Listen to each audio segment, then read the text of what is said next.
In this video, we're going to go over some important policies and procedures in regards to bathroom time and diaper changes. We're going to start with our preschoolers since they're the ones that love to talk about going potty the most. If you're serving in a preschool classroom, your preschooler will most likely use the bathroom that is located in between the blue and the purple class. This is a Jack and Jill style bathroom with 2 doors, 1 potty, and 1 sink. When a child goes in there, we want to make sure that they're the only ones in there and that both doors are closed on either side.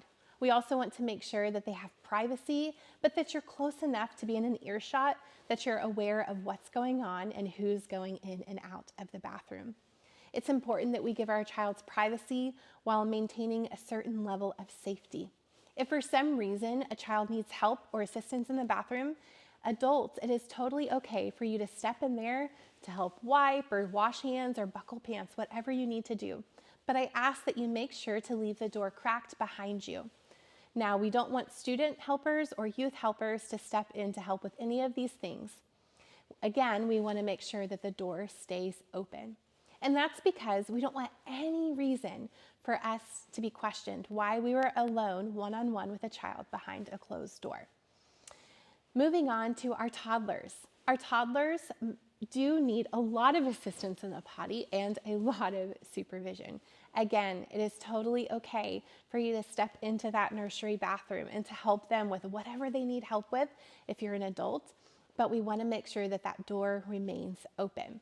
If for some reason our preschoolers are using the potty located off of our large group space, that is totally okay too.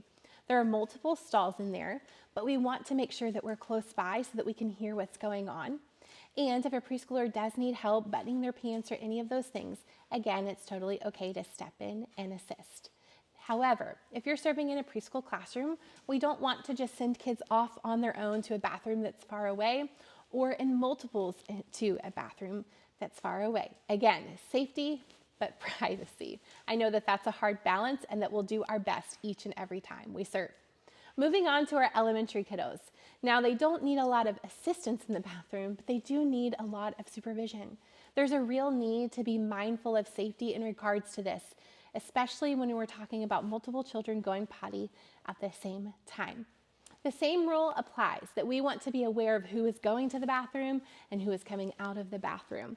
For our elementary kids, they use the large bathroom located off of our large group space. We like to send kiddos one at a time unless you're able to be outside of the bathroom monitoring. Best practice would be to always have 2 leaders in a room so that you could send kids to the bathroom and 1 leader could go with and 1 leader could stay in the room. But that is not always possible, even though it's something that we're constantly working towards. So if you find yourself being the only leader in a classroom, but you have kids that need to go potty, let's make sure that we send them one at a time and that we position ourselves in the doorway to where we can hear what's going on in our classroom and see what's going on in our classroom, but also hear and see what's going on in the bathroom. Now, if for any reason you have a question or you think there's a kid that's been in there quite a long time, that's where you can reach out to another leader for assistance so that you can step away and go check on that kiddo. Again, we want to keep our kiddos safe in regards to going to the bathroom. Now, what happens if you're outside on the playgrounds with your big kids and you're out at Gaga Ball, which is pretty far away, and kids need to go into the bathroom? We are not going to just send kids into the building. Again, we never want kids unattended while they are in our care. So here's what you're going to do. Most of the time, if you go outside with your class, luckily, you're not the only class out there. So you'll communicate with the other leader and say, hey, I need to take a kiddo to the bathroom. But you're not going to take that kiddo by yourself. You're going to make sure that you grab 2 or even 3 more kiddos and that you guys will all go to the bathroom as a group as you head back to our space. Again, we don't want kids to be unattended. This would be the same if you're out on the playground and have an injury. I know that our first instinct is just to pick up the child and run in, right? But we want to make sure that we have a couple kids along with us. Again, we never want to be one-on-one with a child. Moving on to diaper changing policies. This is probably the stinkiest one to talk about. Diaper changes are important, especially for our babies. We want to make sure that when we change their diaper, that we are getting them clean and that we are keeping them safe. And so we're going to use the changing tables that are located in the classrooms. We want to make sure that we grab everything we need, so diaper and wipes and the child all at the same time, so that we're not tempted to step away from the changing table while the infant is on the table. When we're done changing the diaper, we want to make sure that we wipe down the surface with a white nursery spray bottle or a Clorox wipe, and that we let it dry before putting another child on. Our nursery spray dries really quickly, so you shouldn't have any problem with that. We also want to make sure that we're washing our hands after we change diapers. There's also gloves located right next to the changing table if you need, and I highly recommend using those.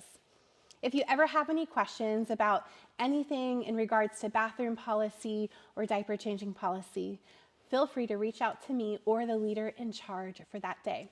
If you ever have a kid who is needing some extra assistance, like they've had an accident or anything like that, we are willing to jump in and help. A note on that is we do have extra clothes available in the nursery, in the purple class, and the blue class. If a kid were to have an accident, we'll make sure that we get them all cleaned up. Oftentimes, if it's an older kid, I'll go ahead and reach out to the parent to make sure that they're comfortable with us changing them while they're here. As much as we can loop in the parents, the better. And again, if you ever have any questions about this, feel free to let us know.